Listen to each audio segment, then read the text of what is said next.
What if I told you there was a rifle developed in the late 18th century which was capable of firing over 20 rounds per minute? A rifle which did not require the use of gunpowder and which had comparable lethal ranges to most contemporary musketry. Well, it would seem as though a weapon of such extraordinary caliber would blow away all the competition. It would ensure, for whichever nation was able to master this technology first, complete and total dominion. This steampunky Wunderwaffe would surely change the history of the entire world. Well, not quite. And in this patron-selected video topic, we will talk about why this really wasn't the case.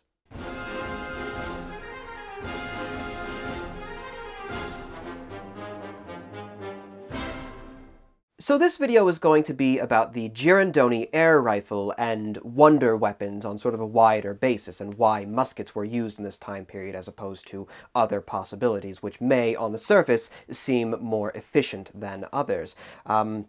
That being said, of course, when it comes to the Girandoni Air Rifle, well, the mechanism, how it works, why it works, the more specific things like that, well, I mean, I could go off on a ramble about how all those mechanisms work and the like, but, well, I don't actually have one of them before me, and of course, even if I did, what I would be able to do, honestly, it really pales in comparison to the work that others have already done. So I'm actually going to include a link in the description down below to a Forgotten Weapons video, which is a gentleman going over all of the details of exactly how these firearms worked. If you're interested in that sort of nitty-gritty, more technical details, you can go there. But for the meantime, just to sort of cover our basis, I will allow VoiceOver Brandon to just give you a couple of the more key statistics on the traits of the firearm, if not necessarily the mechanism thereof.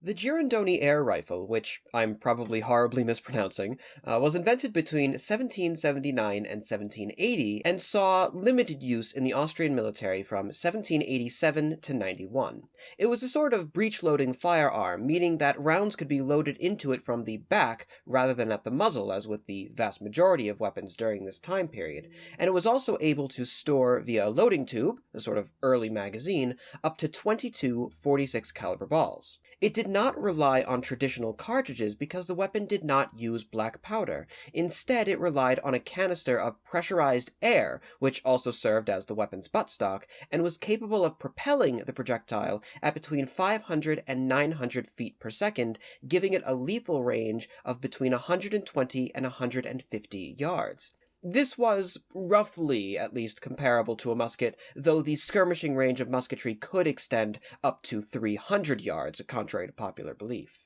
This lesser range was more than made up for, however, with the weapon's extraordinary firing rate, in which a trained soldier could fire his entire magazine of 22 rounds in about a minute's time. This is compared to black powder muzzle loaders, which generally fired between 2 and 4 shots per minute. And not only that, but with a magazine system, each soldier would be able to carry up to 4 extra speed-loading tubes with 20 more rounds each to refill the weapon, giving each soldier just over 100 shots each.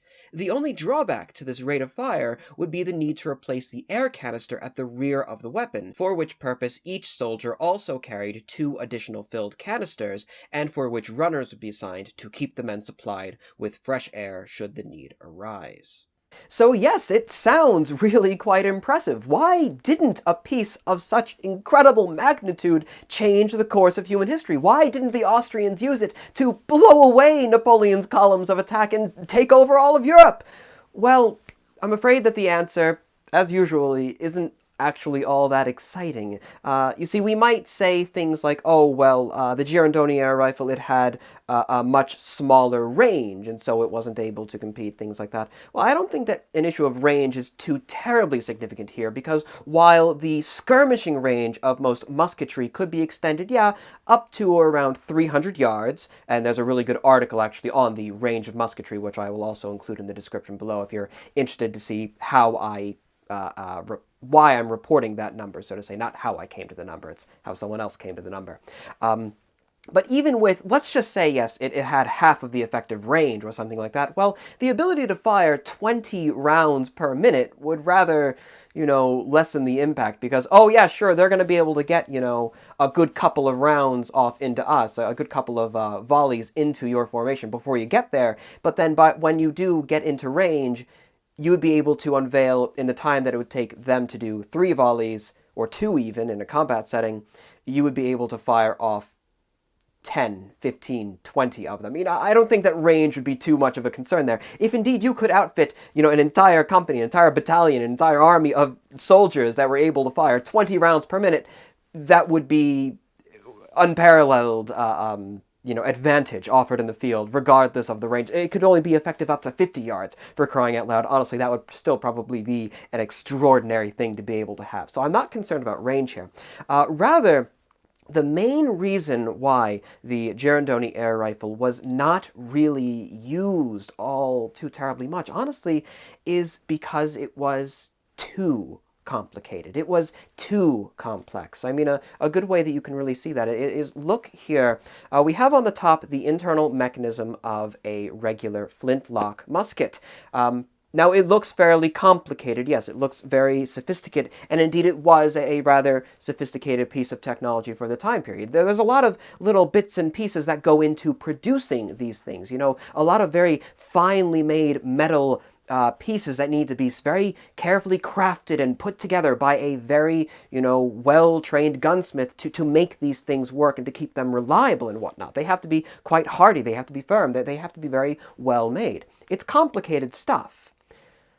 Compare that to the internal mechanism of the Girandoni Air Rifle, and you can begin to see where these difficulties arise. Not only was the rifle itself extraordinarily complicated to actually manufacture, but it also required a great deal many, ancillary devices to actually keep the thing functioning.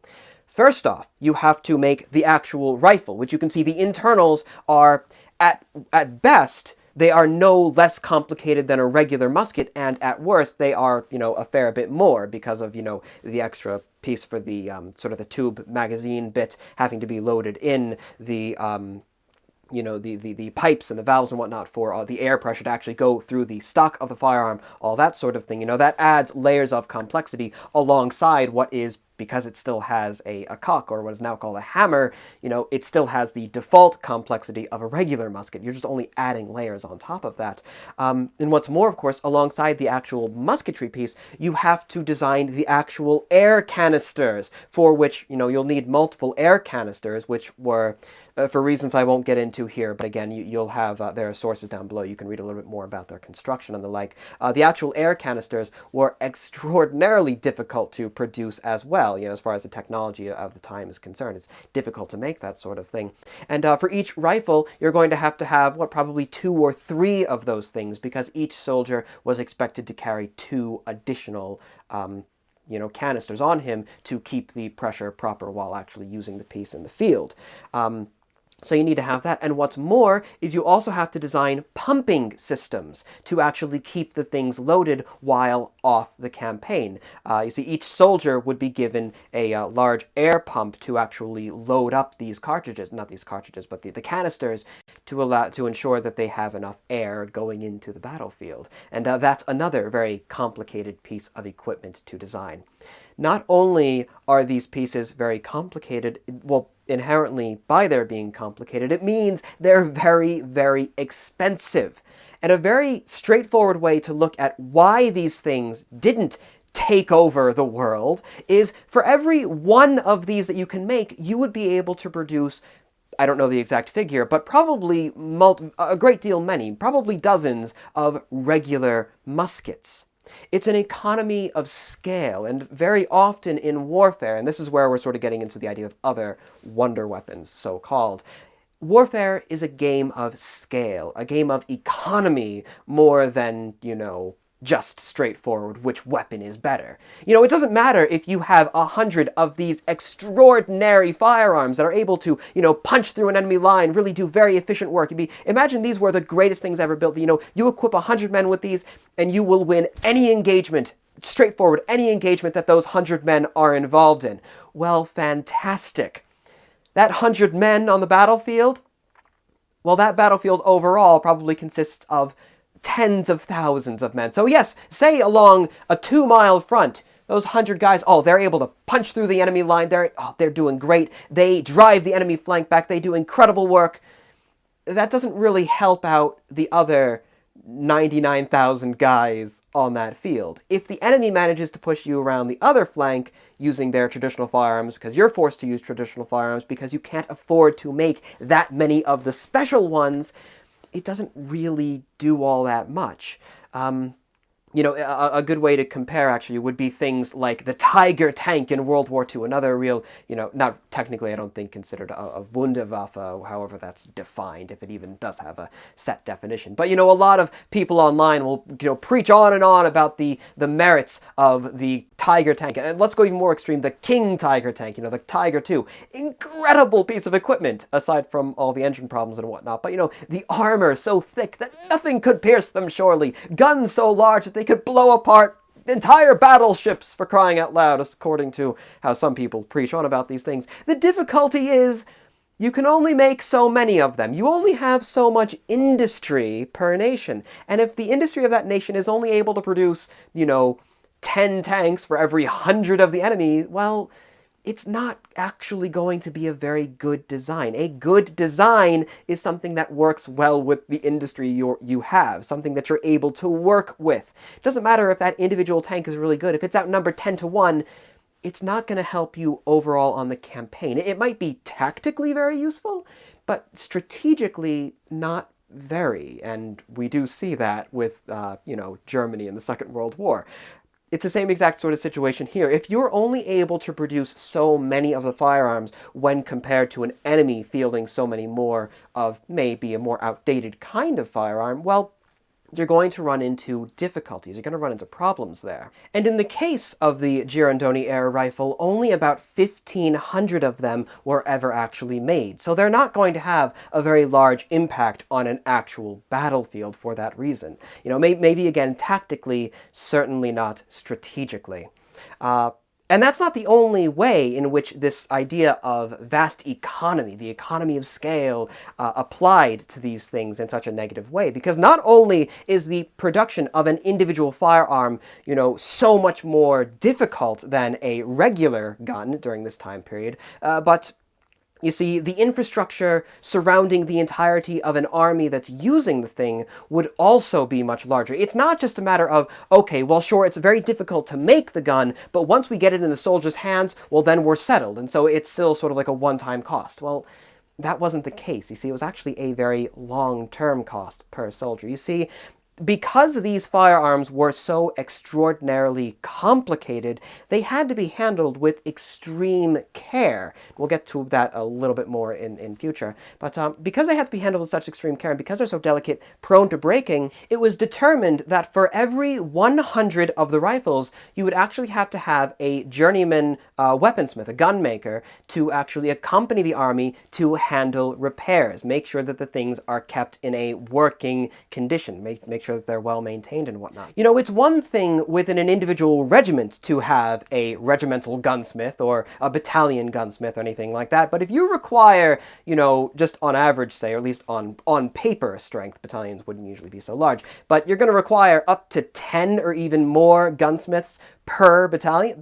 We're starting to get a little silly here with just how many journeyman gunsmiths you need to supply an entire army with their firearms. You know, the nation would probably be running out after a certain while because that is a very large number. You know, if you need one for every 100 guns, and again, keep in mind that you oftentimes have far more guns than you have soldiers.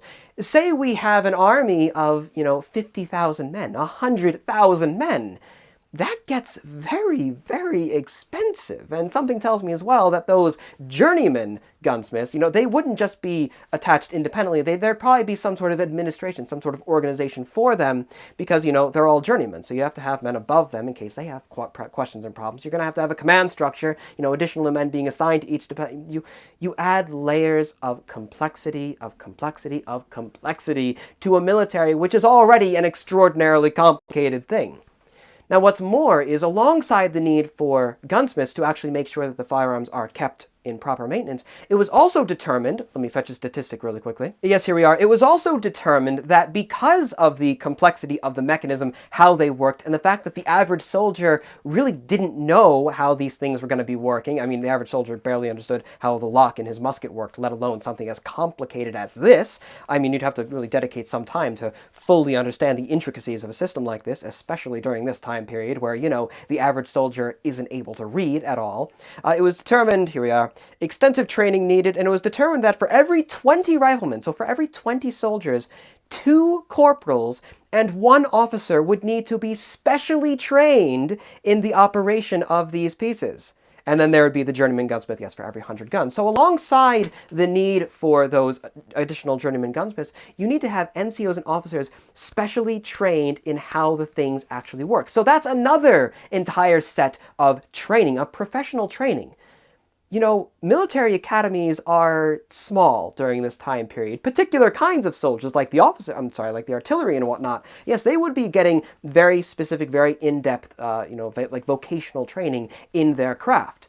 Average officers, average soldiers, not really, no. But now, with the introduction of a weapon this complicated, more complicated than a cannon by far, you suddenly necessitate the need for massive officer training corps, which, you know, in the end, maybe that would have actually benefited people in a way to give them that more professional officers. But all the same, you need to expand the infrastructure even more to allow all of these men to learn the task. And that's only to actually use those individual firearms. If you wanted to then add, hey, well, you know, we have these officer, you know, academies and whatnot, we'll have to add, you know, more on top of them. Well, again, that's just more complexity. And it's not only for the officers, it's also for the NCOs to make sure that the men who are using the pieces know what they're about, know what they're doing. And what's more, before it was determined that every soldier would have to lug around 2 extra air canisters and be supplied with their own pump to actually fill those things, which, actually, we'll have a small digression for that. Okay, every soldier, you're telling them, okay, no, rather than just carrying, you know, 60 or 80, you know,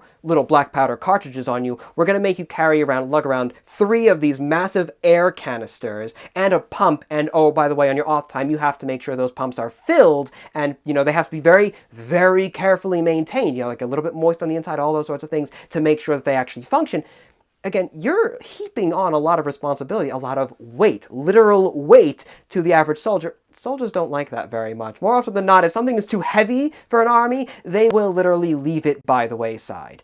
That's common throughout all of history, throughout all armies, is you give a soldier something that's too heavy, it will be left behind. So that's a whole other set of problems there, is, you know, heaping on an awful lot of responsibility to the individual soldier. You see, before it was determined that, oh yeah, we can just give every soldier a very complicated pumping system and rely on them to maintain their own pieces. Yeah, right.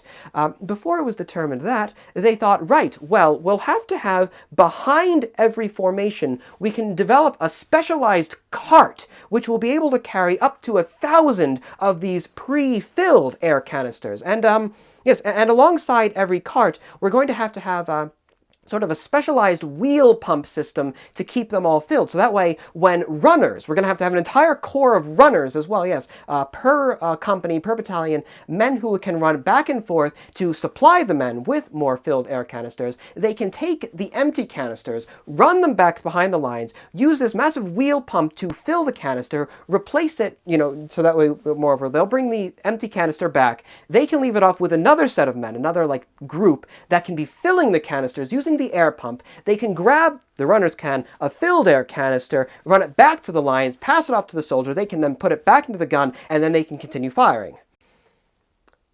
Wow, that's a lot. Again, you require an expansion of the infrastructure around the actual fighting units. You require more non-combat personnel for every individual soldier who's actually doing the firing. So far, for every group of, you know, let's say for every group of 100 soldiers, yeah, for every company size group, you're going to need, you know, probably 1 or 2 runners moving back and forth. You're going to have an air pump or 2 to keep everything filled during protracted engagements. You're going to have 10 NCOs and 5 officers per company trained on how to use the things in particular, so that way when all the men who are firing them have some sort of problem in the field, you know, like, oh, rather than just, oh, you know, replacing a flint, something that any soldier can do, they're going to have to disassemble the thing in the field to make sure they know how it's working and whatnot, because it's too too delicate to actually use in the field. You're going to have all of them to support the men inside the field. And then, of course, for every 100 men, you're going to have a journeyman armor to follow them around and make sure everything is working properly. A journeyman weaponsmith, rather, not armor. Again, infrastructure, additional work, additional effort, additional expenditure being heaped on to this small group of firearms, which is already vastly difficult and expensive to produce. We can begin to see why, for every one soldier carrying a Girandoni Air Rifle, 20 rounds a minute, very impressive, for every one of them, the enemy is going to be able to field a vastly superior number of regular musketmen. And those problems of economy aren't the only issues with this Wunderwaffe, if you will, this steampunky miracle. You see, there's also the problem that these weapons, as I mentioned earlier, at least touched on, were very, very delicate. And it was reported that, more often than not, even just in garrison, not even on campaign doing all too much, the firearms were always breaking down. Some sort of problem inside, something bursts, something breaks, something snaps. And you have to get either a new one or you have to repair it. You have to place an order for new parts. There's an awful lot of parts for this sort of thing, certainly a lot more than in a regular lock. And then that takes a lot of time again and money to actually produce the things. You have to have them come in. There was always, in the Austrians testing with these firearms, shortages of the actual equipment needed to maintain them. And alongside, of course, the expertise needed to maintain them. That's alone on garrison alone, or not even on harsh campaigning. You look at some of the things that soldiers have to do in a battle scenario, or even just regular campaigning with these muskets. These are not things that can be very delicate. These have to be sturdy pieces of equipment. With a regular musket, it's just, a long piece of wood with actually I have it right here because I'm in the middle of polishing the thing. You have a very just simple piece of steel put into a piece of wood with a lock at the rear. It's a very, comparatively speaking, simple piece of equipment there we are. It's a very simple piece of equipment as far as the rough construction. There's really only 3 constituent parts: lock, stock, and barrel. You can take that thing and, say you're in a melee engagement, you can take it and you can thwack someone over the head with it. Very useful. You can use it, say you're marching through some very tall grass, as I've done in reenactments even. You use it to push and clear the way in front of you. You use it as a cane, walking back from the field. You use it to smash up pieces of wooden equipment to deny the enemy equipment. You say you come across a wagon, or you smash it up a little bit with the buttstock of the musket. These things in the course of a regular campaign, as I'm sure you can imagine, in ways that I can barely even begin to list all of the reasons as to why a weapon may need to be fairly sturdy. Heck, for crying out loud, you can have, all the weapons stacked up, and something happens, a strong breeze comes along, something happens to it, and they end up falling down. A weapon ends up getting dropped. Imagine that on a military campaign. A weapon might fall to the ground. Oh no! It has to be able to, withstand that sort of impact. They have to be very sturdy pieces of equipment, because if it's not, it's going to break. And that sort of thing was extraordinarily common with the Girandoni Air Rifle. In fact, we have I don't know why I'm going like this, because we're going to go to a voiceover again for me. We have an excellent quote to display such. The Duke of Colorado, the General Artillery Director, wrote on July 21st, 1789, "Due to their construction, these guns were much more difficult to use effectively than normal, as one had to handle them much more cautiously and carefully. In addition, the soldiers using them had to be supervised extremely carefully, as they were unsure about the operation. The guns become inoperable after a very short time, so much so that after a while no more than 1/3 of them were still in a usable state. We needed the whole winter to repair and replace them." So, as usual, I've been rambling on about this topic for far too long. I think I've gotten the message across as to why these weapons were not the miracle devices that they were first envisioned to be by people such as the Emperor, and why they never really saw any use at all. They saw limited use against the Ottomans. I think they may have seen limited use against the Prussians as well. They were never, contrary to popular belief, used against the French in the Napoleonic Wars. They never saw action against Napoleon. That's later mythology, as it were. The idea that it'd be a lot of fun to use them against Napoleon, but it never happened. And what's more is the fact that actually, after the dream, so to say, of issuing these things to the entirety of the army rather quickly died out because, oh my god, that would be very expensive to do. And even then, it probably wouldn't be a very good idea because of how often they broke. You know, they decided, okay, well, what if we give them to specialized, like, sniper unit type thing? You know, what if we give them to a small elite cadre in the army? And they did so. They gave them to specialized units of sharpshooters. And even there, you know, they had very little genuine impact. I mean, Austria still had a lot of difficulties during the Napoleonic Wars, and I shouldn't even say that because they weren't even used in the Napoleonic Wars. There were, again, always those difficulties of actually supplying the soldiers with them, and they never really, yeah, they never saw use. They never saw use, simple enough because of all those complexities, even among those elite corps of sniper units. So, you know, how to conclude here. This video's gone on far too long. Maybe we can say, you know, whenever people go on about wonder weapons or alternative weapons, you know, like, oh, you know, I'm going to design a steampunk world where all the soldiers actually use air guns or, you know, primitive flamethrowers and longbows and all of these other non-regular muskets because, oh, regular muskets aren't cool enough. Because I think they're cool enough.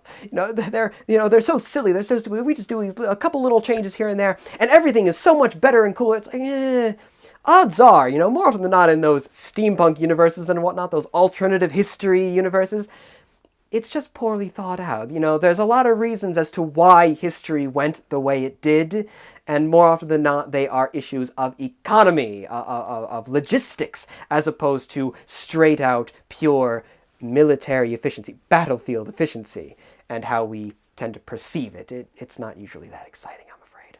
All right, no, we're going to end the video here. We're ending it here. Until the next time, my dear viewer, I am and I shall remain your most humble and obedient of servants.